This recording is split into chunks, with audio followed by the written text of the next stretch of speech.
Kanu that the movement of Nigeria is 1 step forward and 2 steps backwards. Therefore, you don't need to wait again that the present political leaders within Ndi-Igbo can do anything. What we need today is a paradigm shift. That means we need to build capacity within the youth in order to engage these people and take whatever that belongs to us in Nigeria political projects. You don't need to wait for any person and you don't need to rely in any person. Therefore, we need to do it by ourselves. It is very, very important. Today, one of the greatest challenges I want to let us to understand is the issue of the geopolitical zone, which I know that all those things is part of the conspiracy to undermine the population of Ndi-Igbo. And that is why somebody will say that I'm from South-South, I'm from South-Southeast. I'm an Igbo man. I'm not from South-South, I'm not from Southeast. I'm an Igbo man. And I don't believe in those state creation because I know that at a point, state creation was a pure conspiracy against us. And that is why today, in 1976 state creation, Ndoki as a clan that has four communities. Nigeria government, what they did is 2 communities at River State. They take one ceded to Akwa Ibom, the other one at Abia State. And today, an Ndoki man in Rivers will say that I'm from South-South, while the other one will say that I'm from Southeast. It is quite unfortunate that some people are playing on your imagination and it is working. But I must to tell you that today that we need to wake up and breed this conspiracy against our unity, against our stronghold, and against the mightiness of Igbo race. I want to tell us that if you travel from Ngopala, getting to where they call Umine, Igodo, Eche, it is in River State. Umine and this Opala, they are of the same ancestral father. But I want to tell you today that today Umine is South-South, while Opala is Southeast. It is very, very funny.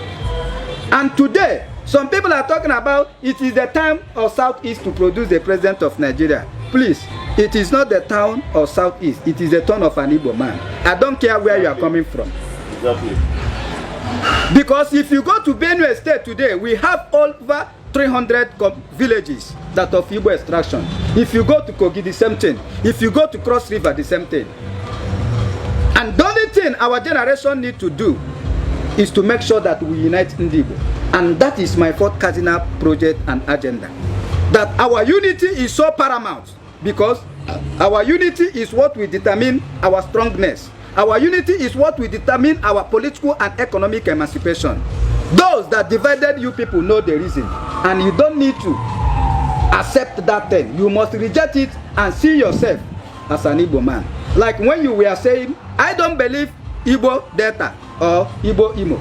Those things doesn't exist. An Igbo man is an Igbo man anywhere you find yourself. And that is why at a point when they start talking about Southeast president, Southeast, no, we said no, that it is politics of divide and rule, that we must have one thing to unite ourselves and our identity, to trace back our origin.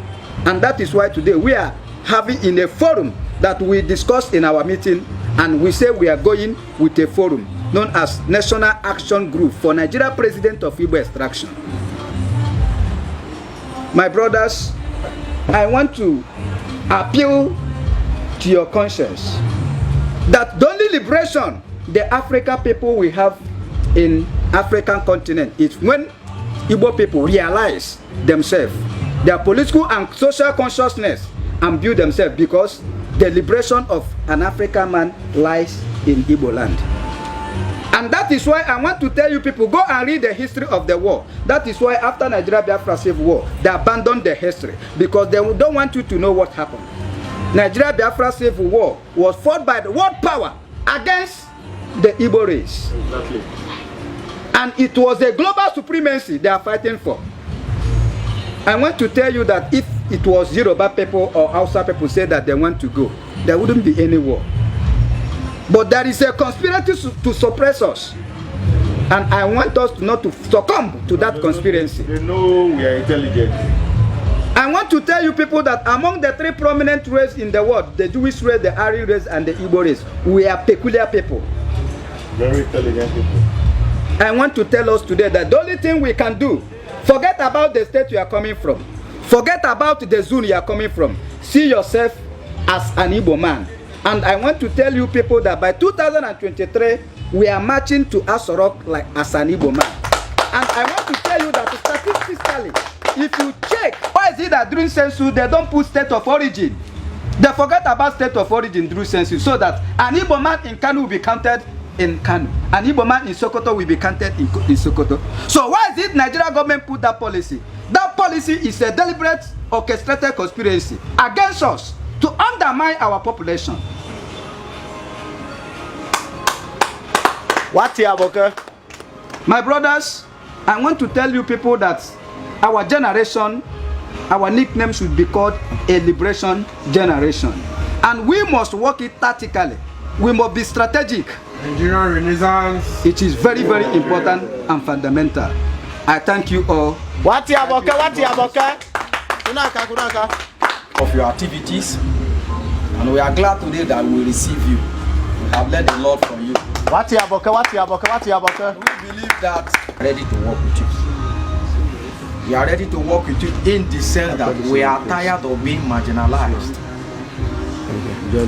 Look at the second bridge, second Niger bridge. Buhari will leave office in 2023.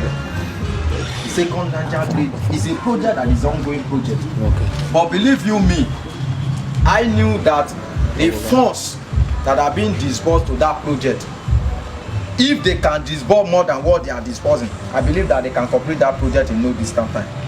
But because it concerns the Igbo speaking people,